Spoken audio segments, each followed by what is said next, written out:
আর প্রথমে কড়া বসিয়ে দিয়ে দিচ্ছি সর্ষের তেল। গরম হয়ে গেলে দিয়ে দিচ্ছি পেঁয়াজ কুচানো। পেঁয়াজটা লাল হওয়া পর্যন্ত অপেক্ষা করব। বন্ধুরা, আজকে আমি বানাবো শোল মাছের ঝোল। আর এখানে একটা বাটা মশলা নিয়েছি, এর মধ্যে আছে আদা, রসুন, কাঁচা লঙ্কা, জিরে আর গোলমরিচ বাটা। লাল হয়ে গেছে, এখন আমি এই যে বাটা মশলাটা দিয়ে দিচ্ছি।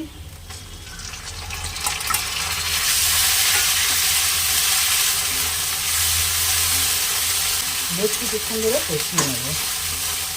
তার জন্য একটু আমি পানি দিয়ে দিচ্ছি। সামান্য লবণ, অল্প একটু হলুদ গুঁড়ো, রং হওয়ার জন্য একটু লঙ্কার গুঁড়ো দিয়ে দিচ্ছি, আর একদমই সামান্য একটু জিরে গোলমরিচের গুঁড়ো দিয়ে দিচ্ছি। সব মশলাগুলোকে এখন একসাথে ভালো করে কষিয়ে নেব। আবার একটু পানি দিয়ে দিচ্ছি, মশলাটা লেগে যাবে নিচে। এখন দিয়ে দিচ্ছি একটা টমেটো কুচো।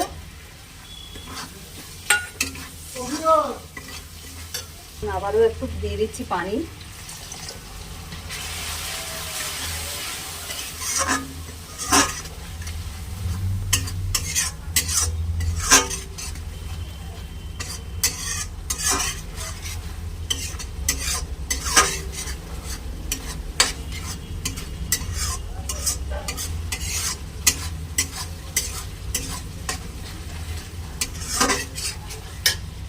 তো এখন বেশ ভালো করে এটাকে কষাতে থাকবো।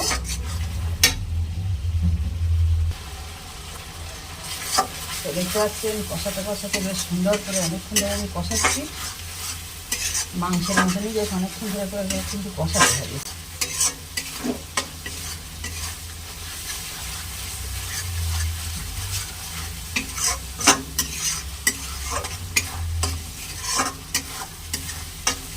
ঝোল একবার এভাবে বানিয়ে খেয়ে দেখবেন, খেতে অসাধারণ হয়। তো দেখতে পাচ্ছেন মশলাটা কষাতে কষাতে সুন্দর একটা সেন্ট বার হচ্ছে।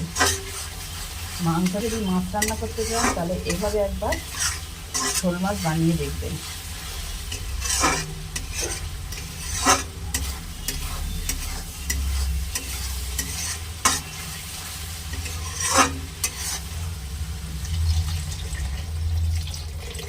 ব্যাস,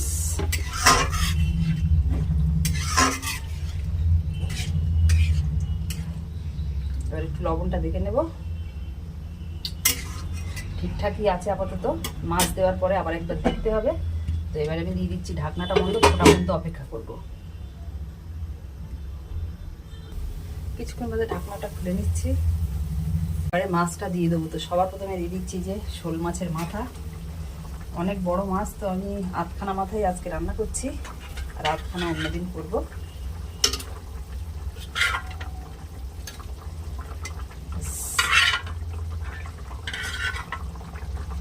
মাছগুলো দেওয়া হয়ে গেছে।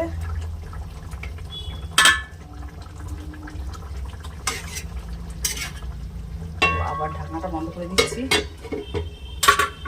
তো এখন ঢাকনাটা খুলে একটু নাড়াচাড়া করবো হালকা হাতে।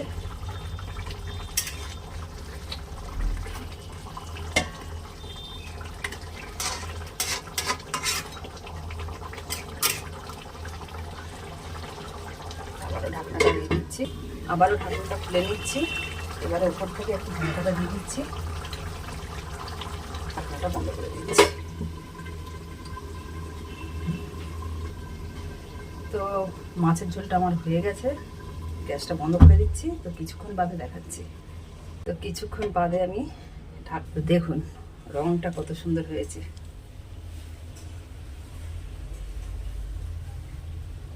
দেখতে অসাধারণ হয়েছে। খাওয়ার জন্য তুলে নিচ্ছি এক পিস।